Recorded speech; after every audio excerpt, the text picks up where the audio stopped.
Gus, nama saya Indana Zulfa, saya dari Boyolali dan saya santri BK angkatan 31. Pertanyaan saya, bagaimana pendapat Gus Baha tentang wanita karir ataupun wanita yang aktif dalam bidang sosial? Terlebih wanita ini adalah seorang penghafal Al-Quran. Maksud saya yang wanita karir ini bukan hanya dalam mengajar, tidak hanya bekerja dengan mengajar, tapi dia juga terjun dalam bidang bisnis dan juga suka melakukan inovasi-inovasi baru seperti mendirikan lembaga sosial dengan tujuan untuk menolong orang lain. Dan dalam Islam sendiri, bagaimana aturannya atau batasan-batasannya? Terima kasih. Terima kasih. Hukum-hukum sosial seperti itu tidak usah dijawab secara umum. Nanti kalau tak jawab boleh, kebetulan terjadi kecelakaan saya yang disalahkan. Misalnya terus gak seneng suami, seneng orang lain kan ya repot itu. Tapi kalau diharamkan juga tidak banyak yang benar-benar akibatnya itu positif karena orangnya juga positif. Nah di adat fikih Bali, di adat fikih itu hukum fikih yang produknya itu bersifat sosial. Biasanya ulama itu pasti khilaf karena nggak ada kepastian semua. Misalnya begini, anak hafid merantau di Jakarta boleh enggak? Dibilang nggak boleh yang manfaat ya banyak, dibilang boleh yang tersesat ya. Kan nggak jelas hukum itu udah harus hafid gini ya sama ini. Dulu ini di kampung khusuk-khusuk tadi Jakarta berulah semua ini. Kayak gitu itu kan nggak jelas karena masalah sosial. Ada ini yang kisah nyata. Istri saya haji itu tidak sama saya, ibu saya haji ya tidak sama bapak.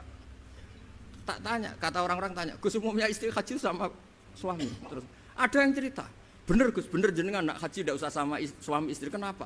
Mekah itu gak tempat bertarung, biasanya suami istri itu bertarung.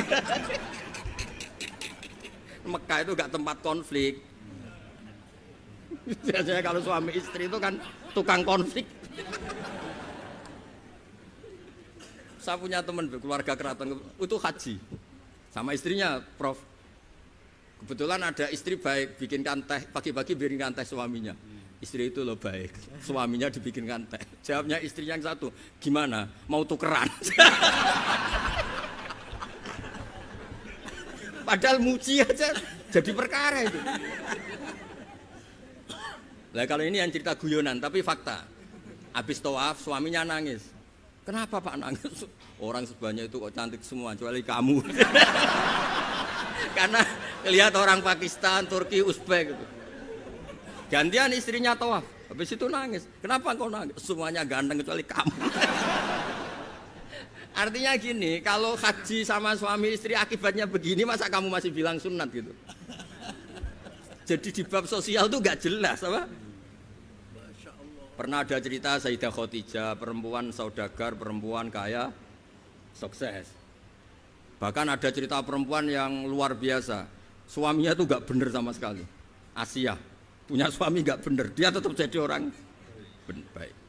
Ada yang suaminya orang baik, tetap dia gak karu-karuan, istrinya Nabi Nuh.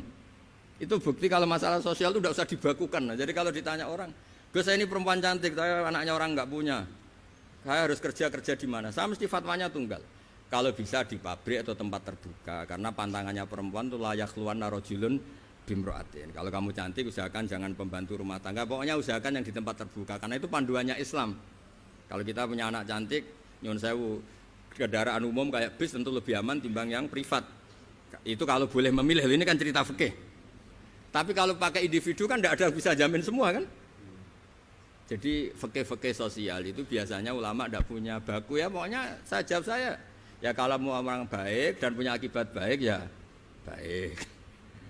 Kalau orang baik ya karena bisa apa kita di depan hukum sosial. Karena ya itu tadi kita punya contoh Fir'aun itu kayak apa? Beduanya Fir'aun kayak apa? Punya istri legendaris namanya siapa? Asia. Nabi Nuh kayak apa? Punya istri seperti itu. Jadi misteri kan enggak? Artinya kalau kamu mendewa-dewakan kalau suaminya baik pasti ya enggak juga, lingkungannya baik, lingkungannya Fir'aun kurang apanya? Kurang kelirunya. Sekeliru-kelirunya tapi tetap